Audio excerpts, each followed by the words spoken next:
Hello Internet, this is Trusty Phil Brown here again with a movie recommendation for you for this week. This is kind of a slow week, sort of smaller movies primarily, but there's one in particular that I'd really like to draw your attention to. It's called Dear Mr. Watterson. It's a documentary about Bill Watterson and Calvin and Hobbes by Joel Allen Schroeder. Watterson, of course, is a famous recluse, so he doesn't appear in the film. It's more of just a love letter to the idea of Calvin and Hobbes and what the comic has come to represent. Sort of starts as just sort of a fan appreciation piece, a lot of talking heads talking about how great Calvin and Hobbes are, then eventually becomes more complex and interesting.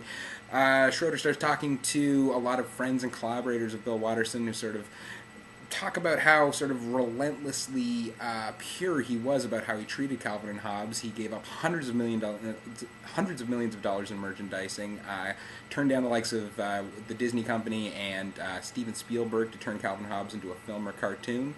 And in the end, as the film suggests and is very true, that's very much why Calvin and Hobbes is still quite popular today amongst kids and adults. If you think about how Garfield was ubiquitous and everywhere for years, and now you couldn't get a book of Garfield comics to save your life, Calvin and Hobbes, still in print, still very popular because it's sort of the one comic strip that remained pure to what it was. Very intelligent writing, very wonderful artwork, very insightful, and that's sort of what the film is about. And it's a wonderful celebration of it. Also touches on things like how, in the current digital media landscape, it would be impossible for any sort of comic like Calvin and Hobbes to reach a universal audience.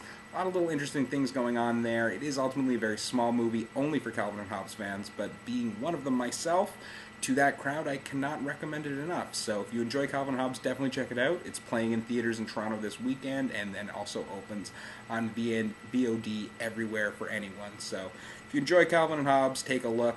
Once again, this has been Phil Brown, who doesn't have an imaginary best friend, stuffed tiger, but is always looking for one, for RealTomErnst.com.